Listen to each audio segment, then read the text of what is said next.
Hey crew. Sorry, I had to do that. My name's Nook and this is Row and we're from EatFishDesign. Just like to say thank you for letting us speak here today, and we're going to be sharing our experience with learning in the last 4 years of running the company and our relationship with learning, essentially. So we always say, if you can have any superpower, what would it be? So I think a lot of you would say super speed, super strength, the ability to fly. When we're thinking about learning, not many people would say they would like to have the ability to be super good at learning. But part of that, we think it's really valuable and something that can really enhance your ability as a person. And so just about EatFishDesign. Row and I started EatFishDesign 4.5 years ago after graduating from the University of Leeds. The company's been running for 4.5 years, and there's 5 of us in the team. Our company is a consultancy that works specifically with engineering, technical, and medical companies to communicate complex information in a way that's engaging and accessible for everyone. So that tends to be looking at research or really technically complex products and then making it ready for investment or ready for market. So, yeah, So one of the things we did is which is actually probably considered quite crazy to most people, is we decided to start a business straight after leaving uni.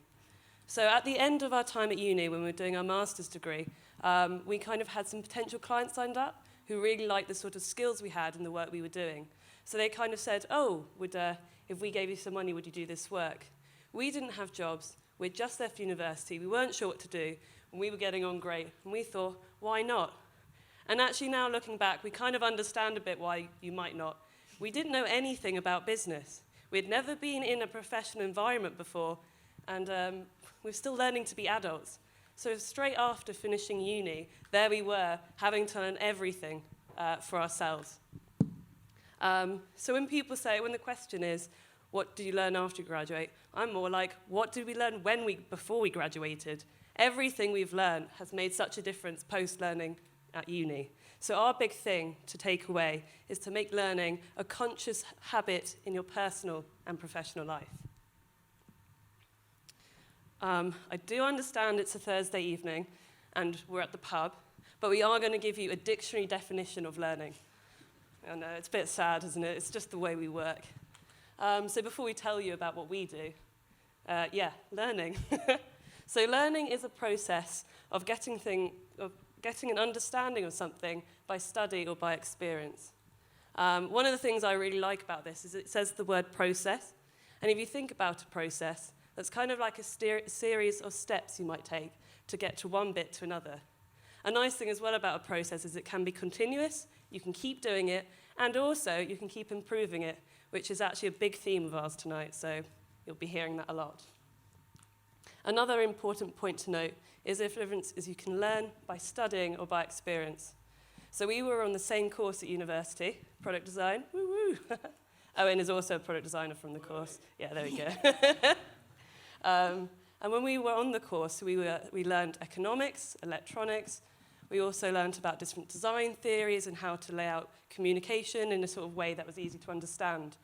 We kind of had tests, or we had portfolios, and we got lecturers to kind of tell us how that was and feedback. It is not like that when we learn how to do a business. Nothing like that at all. I know what PAYE is now, but I had not a clue when I started a business. And learning accounts, spreadsheets, all of that is learnt by doing it. And that is absolutely kind of crazy to us. We've had to learn how to send really polite messages to clients when in fact we're furious. We've learned how to create proposals, and all that is experience, and that is very key learning as well. And our only feedback is kind of thinking about what went wrong and how could we do that better next time, and kind of building it into our process. Okay, step 1, what is learning? Step 2, what is adult learning? I know it sounds a bit weird to kind of talk about adult learning, but when we started looking into this topic, there was a lot of literature on what adult learning was. And the big difference is as an adult, you are not forced to learn. Formal learning can stop at the age of 16, and after that, it is your choice whether you learn or not. And understanding that that is up to you means a lot of self-motivation, which is kind of a big part of our talk today and how important it is to keep doing it. Even more facts for you. This goes on for a bit, I'm sorry. So the fact that you are all here on a Thursday night, it does suggest to me that you're interested in learning. But just in case you're not, we're going to tell you a bit about the benefits of learning. So obviously, part one, you're gaining a new skill. Whether that's something in your personal or professional life, that's something awesome. The chances it could actually improve your employability. And on top of that, it could actually maybe get you better pay. And who doesn't want more money from their job? I certainly would like some. Still, I'm the boss, but it doesn't happen. The next thing it can do as well is actually, as an adult, your brain can grow if you keep learning. So I was looking this up on an MIT website yesterday, and it's called brain plasticity. And that is the term for your brain growing by training it. And if you're training it regularly by doing something like learning, it gets bigger. So that's a massive thing. Not only is it good for your brain, it's good for your well-being. You can feel more self-confident, you can get such a sense of self-esteem, and you can even get a better sense of purpose. So yeah, it's great for you. It's not just great for you, it's great for those around you. If any of you here have kids, if they see you engaging in learning, and they see you seeing it in a positive way, they are so much more likely to see learning as positive themselves. And how awesome is that? And it's not just children, it's friends and family as well.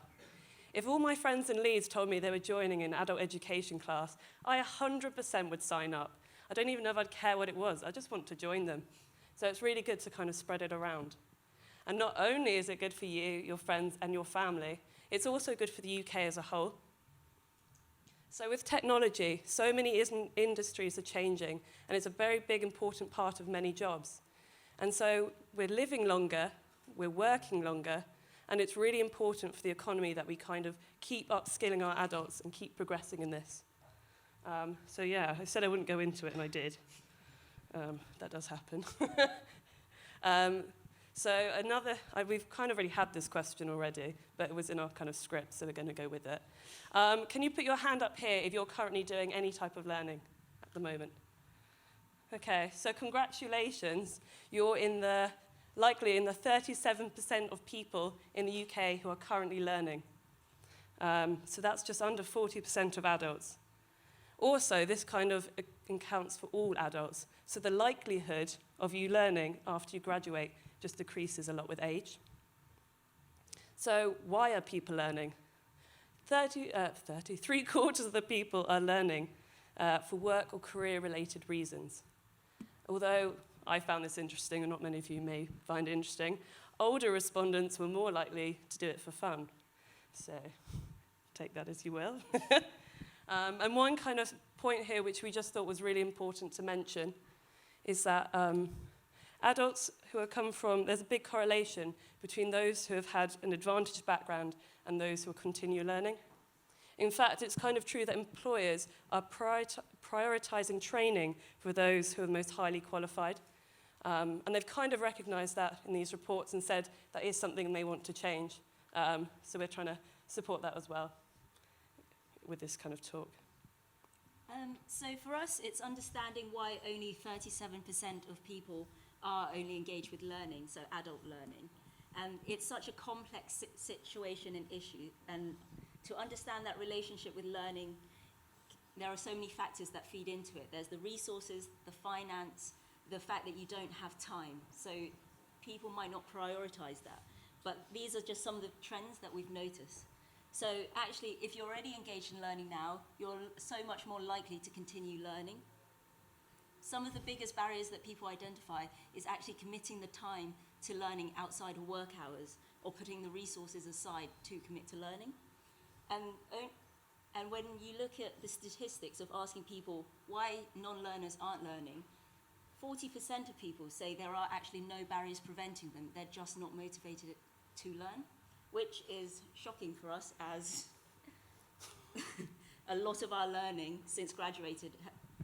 graduating has been self-motivated and self-disciplined and directed. So as founders, we haven't had people looking over our shoulders to tell us we need to do a certain thing.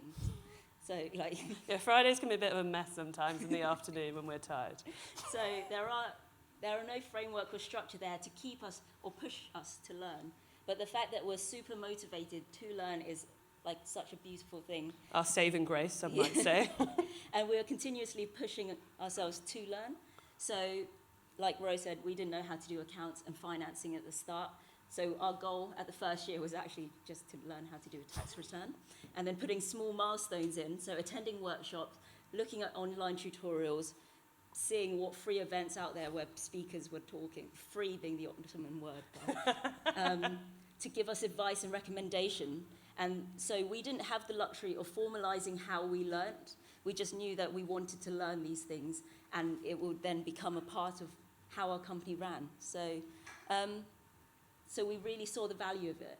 And that meant we put a lot of time aside, and we still do, to learn new things. So one of our core values as a company is saying that we don't work on technical information that we don't understand. So that can range from maths, science, like a lot of topic that we don't understand when clients approach us and they say, hey, we have this new research and we want to talk about it. So we have to put a lot of time into Googling, researching what single entity electrochemistry is before we can actually even engage the client at a good enough level to really promote their work. And yeah, almost all our learning has been self-motivated and from experience. So where our formal learning stopped in 2015, the last 4.5 years has been through experience, looking back and knowing what went right or what didn't go so right. Yeah, and then and that fed into our process and became the backbone of how we work as a company. Yeah. So those are just quite personal experience and how we've approached learning.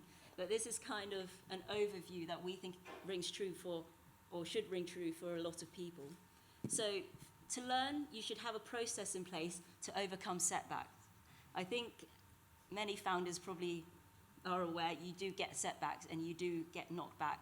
Even in life, you might not pass your driving lesson right away, but what would knowing yourself enough to know what motivates you to keep going and then setting that kind of mechanism in place would really help in your attitude to learning and failure. Considering your learning style, so I think we know that we don't work well when we go against the grain. So knowing what kind of medium of learning works for you, how do you like to take your information? Is it through blogs? Is it through videos, podcasts, talking to people, going to talks? And identifying that and knowing that about yourself is really key to how you engage with information or new information. And then actually sharing your journey with people around you. So talking to friends and family and just saying you're learning this, it holds you accountable to almost meet that learning goal, as well as just encouraging others to engage in learning. Setting a clear goal and then breaking it down into small steps is really key. So actually, one of our clear goals was to hire a full-time member, but we broke that down into small steps to make sure that because we didn't have that experience, we didn't want to hire right away. So how could we go about setting those small steps that will give us that learning experience each time? So taking on internships, running part-time roles. Yeah, summer internships are a thing for a while. Yeah. So how can you break your learning objectives down into something that's achievable and it's not daunting or terrifying at the end of it all? Make it enjoyable if you can. So really relish in that learning process. So again, talking about considering your learning style. So if you can enjoy it and take in the information in a way that works for you, that can make it a lot more enjoyable. And then lastly, but most importantly, actually believe that you can learn and just embrace that learning experience, because there's so much information out there. So if you can really love the idea of learning and adopting that learning approach, then the world's your oyster. Okay, so kind of now we've given you a bit of an overview of learning and what learning has meant to us as people who've been kind of run this business straight out of graduation. But I think also one of the big things that kind of came with us with time is we have got better at learning. And it was like, the more we think about it, the more we can kind of see what works for us. But leaving uni is kind of just being like kicked off the edge of a cliff in terms of a feeling sometimes. You're not sure necessarily where to start. If no one's giving you that structured learning, how do you go about it? Where do you start? How are you going to do it? We kind of wanted to give you some tools that you can use to start doing some learning on your own. So I guess you can kind of tell what we're already going to talk about. Topic number 2. So habit is a massive, massive part of everyday life. It's so inbuilt into kind of what we do that we do actions automatically without even thinking about them. In fact, you don't even realize you're doing these habits automatically. I mean, we've been in this room for, I don't know how long, but we've been breathing this whole time, and have any of you been thinking about your breathing? Probably not, hopefully not. So if that's true, if you can automate things, and it means it frees up your conscious thoughts to think about other things, that means you can pay your attention to completely different things other than those automatic breathing, boring tasks that are going on. And you only have so much attention you can give to things. Multitasking is great, but it has its limits. So if you can kind of automate tasks so that you're not paying attention, you can focus more attention on other things.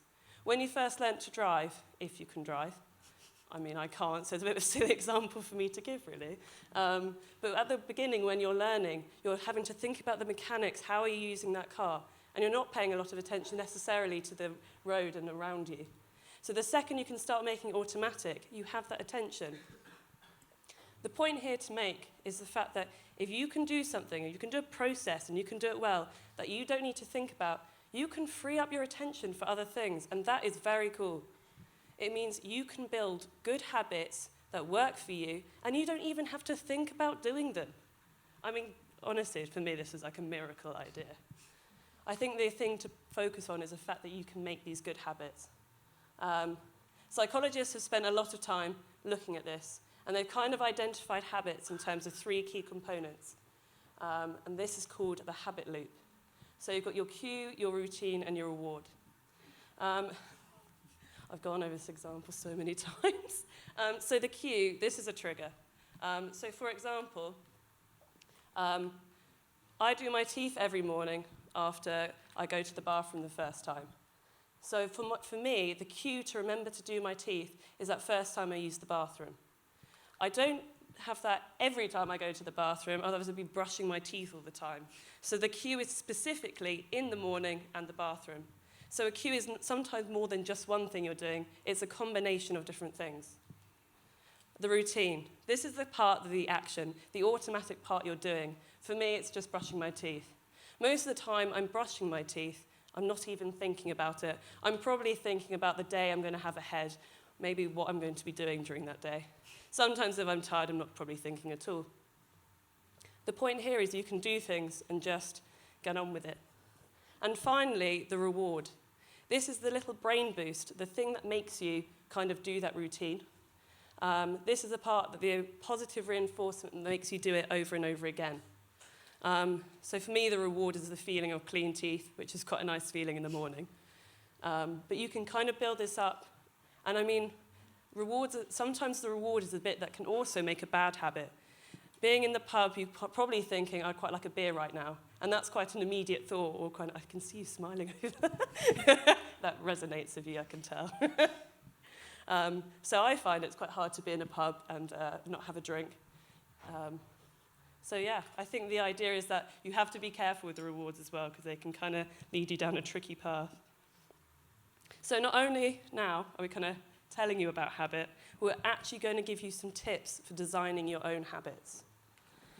So with a lot of people, habits are just kind of things that form unconsciously, or something you don't really know how it's happened, they're just there. We're actually going to give you tips to try and design your own habits, and not just design them for learning. Could this be a more exciting Thursday evening? So here are some tips for you guys. Part 1 is to set a clear goal. So I'm going to talk about my teeth some more. So recently, not only am I brushing my teeth in the morning after going to the bathroom, I've now started using mouthwash. It's been very exciting January and February for me. Thank you. I mean, look at them. But my clear goal, actually, the big thing that's making me do this, is I don't really love going to the dentist, and I kind of wanted to feel like I had good teeth. So these two things, that was my big goal at the end of this, to feel like I was pleased with my teeth. The first thing was to make a small habit, a tiny little thing I could do on a regular basis that could become automatic. For me, it was that mouthwash. Sounds so sad. So this is my small actionable step that I've been doing. So having little things that you can do regularly is a great idea. If you're going to write a book, don't say you're going to do 200 pages a day if you're just starting out. That's an enormous task. Maybe just start with 1 page. A much nicer example as well. Part 3 is to have prompts in place. This is your cue. This is the thing that reminds you to do it. So one of the things they say is there's a theory called chaining, where you put lots of habits in a row. So because I'm already got that habit of doing my teeth after using the bathroom, adding on using the mouthwash isn't much harder. In fact, they did this sounds so ridiculous. They did a study on people who were trying to improve flossing their teeth. And those who were flossing randomly during the day, compared to those who were doing it straight after brushing their teeth, they found that 9 months later, the group that had been flossing their teeth after brushing were much more likely to still be doing it. That's because they remembered. If you're doing it at random times a day, what is the cue that's going to keep reminding you? So think about your routine and think about where it is in your routine it's going to work to build that habit. Consider your surroundings. Oh yeah, this is not the tooth example. If you're writing a book and you want to do a few pages a day, are you going to be able to do that somewhere really noisy? If you've got kids, are they running around screaming? Is it going to be easy to do it when you're in bed? It's probably quite unlikely. So one of the things you could do is find a nice place to work and constantly work. If that's a place you work, why don't you leave books there and materials that can help you? Creating an environment is an important part of making you kind of enjoy that. The next step is rewarding these small victories. This is something we've talked about before, about the reward being that kind of positive reinforcement for what you're doing. The idea is to have a reward that's instant. You're not looking to have a chocolate bar at the end of the week or a takeaway. This has got to be an instant action that you do. And it can't be so big that you just care about the reward. You still need to enjoy the thing you're doing. So back to the teeth. After I started using the mouthwash, I was like, okay, I need to set up a reward. I'm designing a habit. What reward can I have? I smile at myself in the mirror after using the mouthwash and say, great, look at your teeth. It's ridiculous, but it genuinely works. I told Nook this earlier, and she was laughing so much. But it's made me do it every day. So finding a reward that works for you. Is it a yogurt? Is it having a coffee? Is it just talking to someone? Think of a small thing that can just do a little bit of boost in what you're doing. And the last thing is make it enjoyable. You will not take up a habit you do not enjoy, because you'll be constantly thinking about how much you hate it, and it will not become an automatic process. Whatever you can find enjoyment in, do it. So sometimes I just put music on when I'm doing my teeth, and that works, that's enough. So yeah, these are some of our tips for building habits. And so now, just to give you a few examples, we'll just explain some of our learning habits. So I guess you're wondering why Ro's been going on about her dental hygiene habits for a really long time. But essentially, our point is that if you try and build learning in as a habit and not see it as a barrier or as an extra chore or burden into your day-to-day life, it can make a huge impact into what you're learning and change your attitude toward learning. So here are some of the examples that we've seen have actively put in place for the company, or other crazy thing Rose put up to try and manipulate herself into, or tricking herself into doing good behavior. But my favorite example is a guy at work. So his main goal is to learn Spanish. And that's quite a big task if you think about it. Learning a new language can be really daunting. So he started small by downloading Duolingo. And then by creating his cue was that at lunchtime, he'll take himself away from his desk, sit in the communal area and work on the app, play on the app to do his day-to-day activity for 15 minutes. And then the impact of the environment is that at work, he's already in that mindset to learn and to work and to commit himself into learning new things. It's part of his routine, and at work it's easier and less distracting than home. And this might be a sad reflection on him, but his reward is that he can join us for lunch after he's completed the exercise.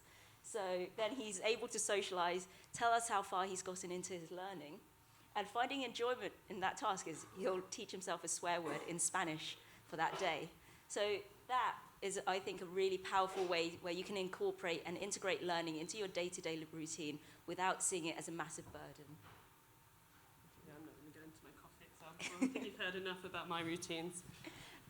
So just to round it off. Yeah, so thank you so much for your patience in listening to our rambling. It is a Thursday. We do kind of want to summarise the key points because we've been talking for so long and you've probably been forgetting what we've been saying.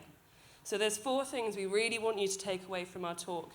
Is that continued learning as an adult is just universally beneficial. It does require a lot of self-motivation because nobody is going to force you to do it. And everyone can learn. Everyone can learn. And you can get better at learning. It's like any process. You just need to work out what works for you and really kind of test out those methods. Habit is an incredibly powerful tool for automating actions you do frequently, making them consistent. So you don't even really need to think about doing them. You just need to work about building those habits. And you can actually design habits which allows you to engage in learning in a fun, bite-sized way that works for you. So if we now could say that we could have any superpower, we think learning is a massive superpower. Because you can just, if you can learn to learn well, you can learn so many things. It's just the start.